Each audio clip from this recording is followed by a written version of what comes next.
આઈબીજી એક્ઝામોની અંદર માલ વેચાણ ધારો 1930ની અંદરથી ઘણા પ્રશ્નો પૂછાતા હોય છે, ત્યાંથી કરીને આપણે આ સિરીઝ આપણે લઈને આવ્યા છીએ. પ્રશ્ન પહેલાં ચાલુ કરીએ તો માલ વેચાણ ધારો ક્યારથી અમલમાં આવ્યો હતો? તો 1 જુલાઈ 1930ના રોજથી. માલ વેચાણ ધારો ક્યાં લાગુ પડે છે? તો સમગ્ર ભારતની અંદર. 2019 પછી જમ્મુ કાશ્મીરમાં પણ આ લાગુ પડે છે, ધ્યાન રાખજો.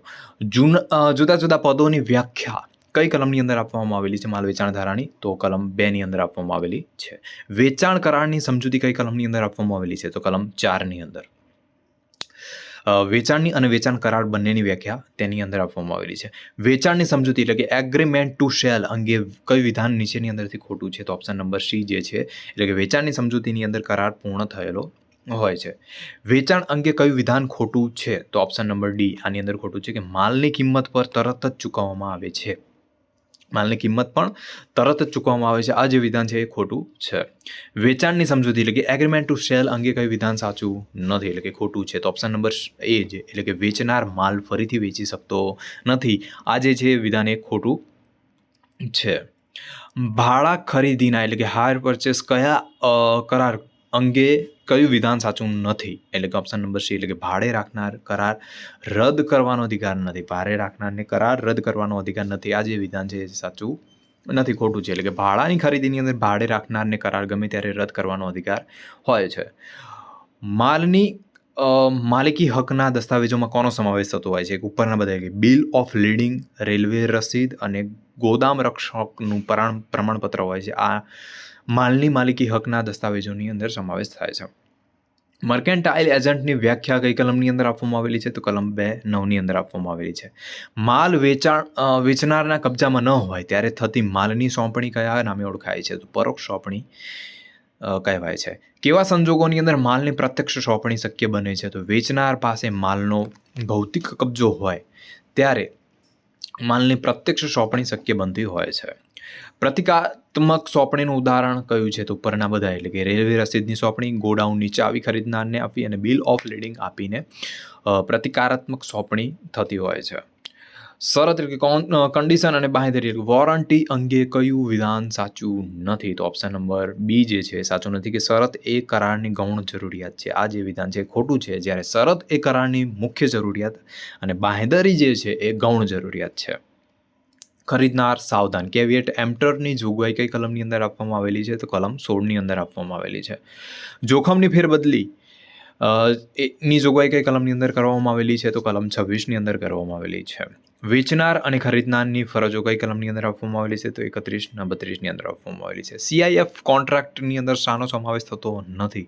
તો માલની ગુણવત્તાનો સમાવેશ થતો નથી. CIFની અંદર કિંમત, વીમો અને નૂરનો સમાવેશ થાય છે. ગુણવત્તા જે છે અલગ બાબત છે.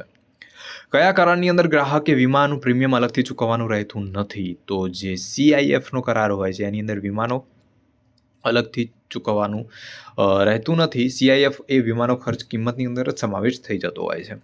અણચૂકવ્યા વેચનારને લિયનનો અધિકાર કઈ બાબત પર પરત્વે મળી શકે છે? તો માલની કિંમત પર લિયનનો અધિકાર મળી શકે છે. કલમ 47 પ્રમાણે લિયનનો અધિકાર માત્ર માલની કિંમત પૂરતો જ નહીં પણ અન્ય ખર્ચ માટે માલની કિંમત પૂરતો જ હોય છે, અન્ય ખર્ચ માટે હોતો નથી.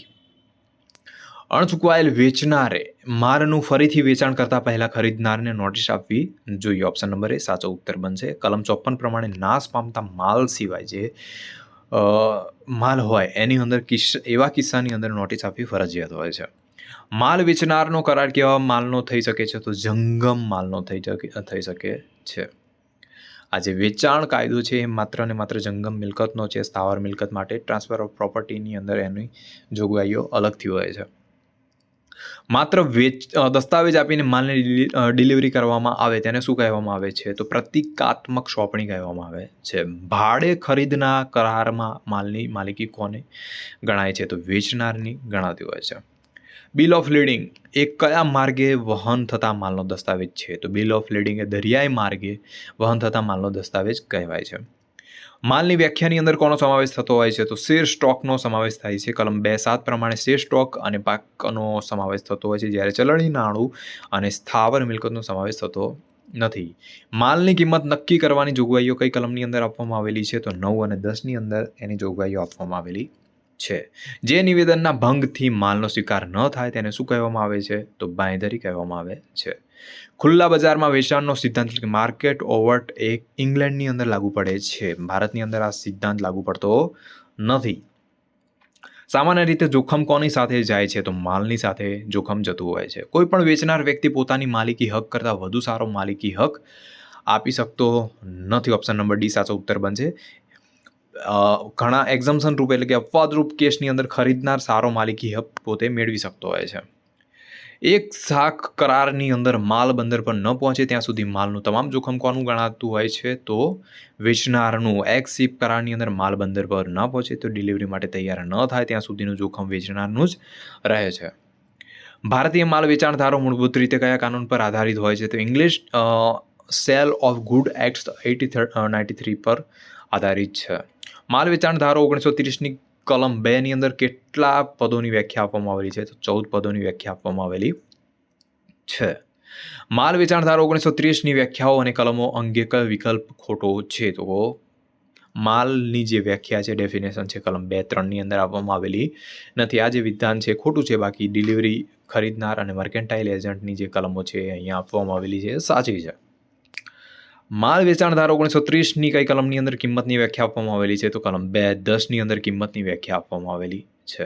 ભારતીય બંધારણની કઈ કલમની અંદર માલની વ્યાખ્યા આપવામાં આવેલી છે? તો કલમ 366(12) અંદર માલની વ્યાખ્યા આપવામાં આવેલી છે. અહીંયા અનુચ્છેદ 366(12) વાત થાય છે. સુપ્રીમ કોર્ટે કયા કેસની અંદર ચુકાદો આપ્યો કે લોટરીની ટિકિટો માલ નથી? તો સનરાઇઝ એસોસિએટ્સ વર્સિસ એનસીટીનો જે કેસ હતો એની અંદર સુપ્રીમ કોર્ટે ચુકાદો આપ્યો કે લોટરીની જે ટિકિટો હોય છે માલ ગણાતો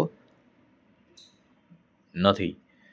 માલ વેચાણ ધારો 1930ની કઈ કલમની અંદર વિક્રેતાની વ્યાખ્યા આપવામાં આવેલી છે? તો કલમ 2-13ની અંદર વિક્રેતાની વ્યાખ્યા આપવામાં આવેલી છે.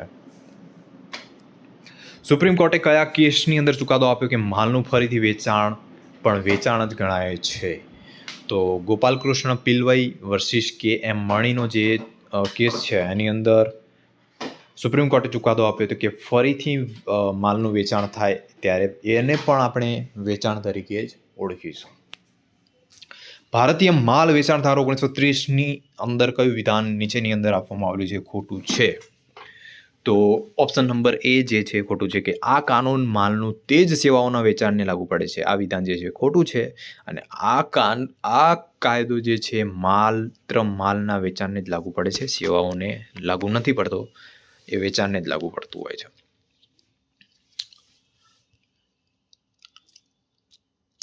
ભારતીય માલ વેચાણ ધારો 1930 મુજબ માલમાં શાનો સમાવેશ થાય છે? તો ઉપરના બંને એટલે કોપીરાઇટ અને વીજળી આ બંનેનો સમાવેશ થતો હોય છે. કયા કેસની અંદર સુપ્રીમ કોર્ટે જણાવ્યું હતું કે ઇલેક્ટ્રિસિટી પણ માલ ગણાય છે? તો CST મધ્ય વર્સિસ MPEB નો જે કેસ છે એની અંદર સુપ્રીમ કોર્ટે જણાવ્યું હતું કે ઇલેક્ટ્રિસિટી પણ એક જાતનો માલ જ છે. ભારતીય માલ વેચાણ ધારો 1930ની અંદર કુલ કેટલા પ્રકરણો છે? તો ટોટલ 7 જેટલા પ્રકરણો તેની અંદર સમાવેશ થયેલ છે. નીચેનામાંથી કયું વેચાણનું ઉદાહરણ નથી? તો ઓપ્શન નંબર એ એટલે કે ક્લબના સભ્યોનો લિકર પૂરો પાડવો, દારૂ પૂરો પાડવો એ વેચાણનું ઉદાહરણ નથી. સ્થાવર મિલકતનું હસ્તાંતરણ કયા કાનૂન પર થાય છે? તો આપણે આગળ જોઈએ કે ટ્રાન્સફર ઓફ પ્રોપર્ટી એટલે કે મિલકત હસ્તાંતરણ ધારો 1882ના અંતર્ગત એનું વેચાણ હોય છે એ થતું હોય છે અને એની જોગવાઈ એની અંદર સ્થાવર મિલકતની આપવામાં આવેલી છે. કેવિયેટ એમ્પટરના સૂત્રનો શું અર્થ થાય છે? તો ખરીદનાર સાવધ રહે. મોસ્ટ આઈએમપી પ્રશ્ન છે મિત્રો, ઘણીવાર એઆઈબી એક્ઝામની અંદર પૂછાઈ ચૂકેલો છે. લેટ ધ બાયર બીવેર એટલે કે ખરીદનાર સાવધ રહે. કેવિયેટ એમ્પટર એટલે કે ખરીદનાર સાવધ રહે સિદ્ધાંતનો અપવાદ કઈ કલમની અંદર આપવામાં આવેલો છે? તો કલમ 16ની અંદર આપવામાં આવેલો છે. જેમ કે માલની ગુણવત્તા, વેપારી ઉપયોગિતા અને ખાસ હેતુઓ માટે અનુકૂળતાની ગર્ભિત શરતો તેની અંદર આપવામાં આવેલી છે. સેલ બાય સેમ્પલ એટલે સેમ્પલના નમૂના દ્વારા વેચાણની જોગવાઈઓ વેચાણ ધારો 1930ની કઈ કલમની અંદર આપવામાં આવેલી છે? તો કલમ 17ની અંદર આપવામાં આવેલી છે. કેવિયેટ વિન્ડિટર સૂત્રનો અર્થ શું થતો હોય છે? તો લેટ ધ સેલર એટલે કે વિક્રેતા જે ખરીદનાર હોય છે એ સાવધ રહે. ભારતીય વેચાણ ધારો 1930ની કઈ કલમ હરાજી દ્વારા વેચાણ એટલે કે સેલ બાય ધ એક્શનને લગતી છે? ઓક્શન ને સોરી, તો એ કલમ 64 છે.